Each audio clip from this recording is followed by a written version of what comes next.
I don't think it was until quite late in my junior basketball career where I started thinking about the WNBA and thinking that I had a chance to play in the WNBA. This past season, we just obviously lost to Melbourne in the grand final. I was sitting on the plane thinking, like, why do you mentally and emotionally invest yourself into committing so much into playing footy and committing yourself to winning a premiership just to feel like this?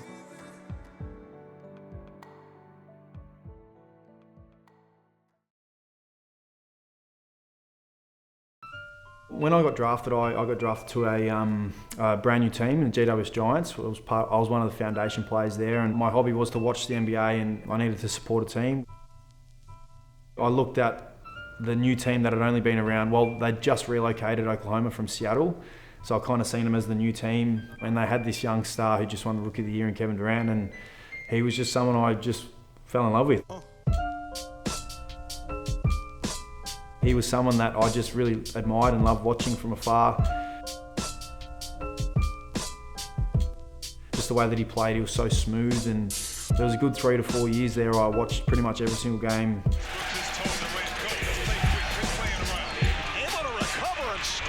My heart was ripped out when he left to go to Golden State. It was the one team that I didn't want him to go to because they were the best team at the time.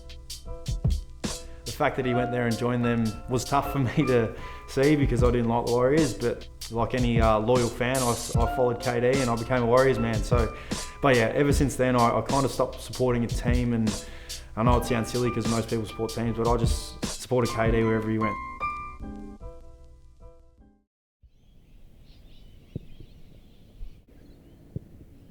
I think as I've gotten older, I really just enjoy being fit and training and just getting back.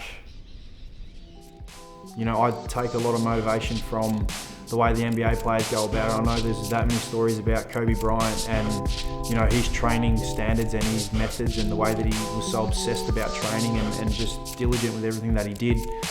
It's something that I've always held with me, and something that when I do retire, I want to be able to look back and say that I left no stone unturned, and I'll work my backside off, and that's exactly what I do each day.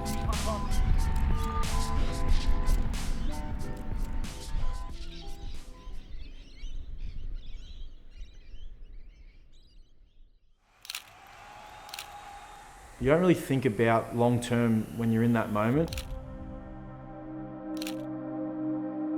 You talk about with 3 minutes to go knowing the game's over. Melbourne had all the momentum, they were just dominating, they were running on top of the ground. They were in that, that flow moment where everything was just really easy for them, and they were kicking goals willy-nilly, and we were working our asses off to just try and score a point. And it just felt like, yeah, this isn't our year. I know as much as myself and the 40 other guys on the list, we're as motivated as ever to get out there and win, and that's exactly what we want to do. How can I get better myself individually to help my team? What can I do to improve? Because I just want to taste that success and taste that glory, and I want to be able to carry that name of being able to be a winner and a champion. A premiership player in the AFL terms for the rest of my life.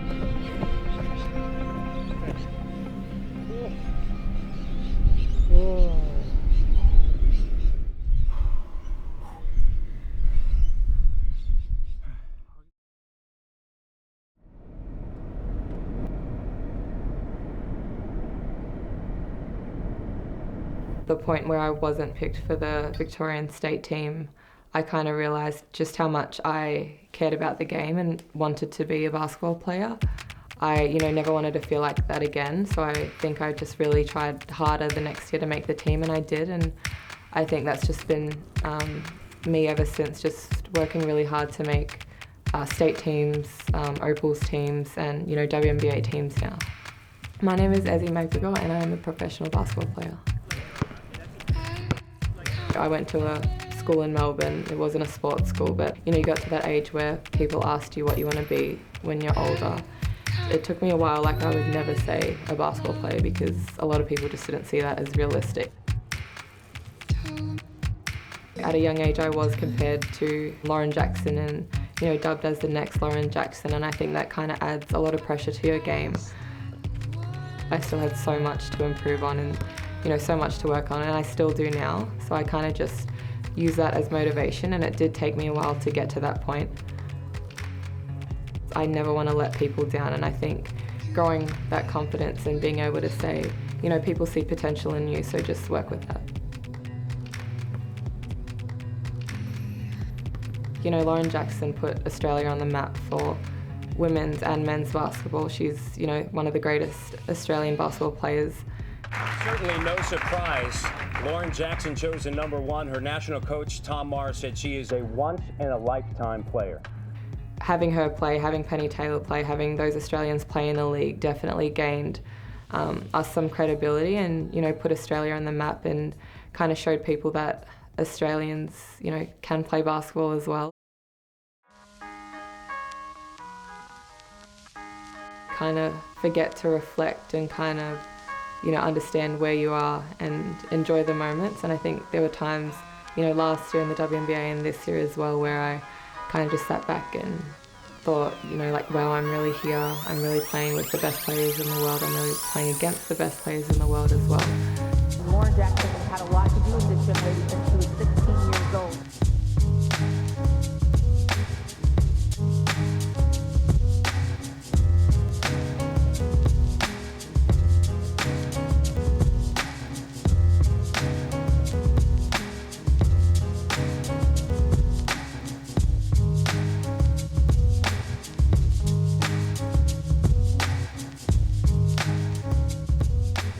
So obviously my mum and dad immigrated to New Zealand from Nigeria and then New Zealand to Australia. So I think having them, you know, move to a completely different country at such a young age instilled that hard work in me, and they've really instilled that in my siblings and I, to not take any opportunity for granted. And when you are in a new environment, in a new situation, do what you can to kind of show people that you deserve to be there.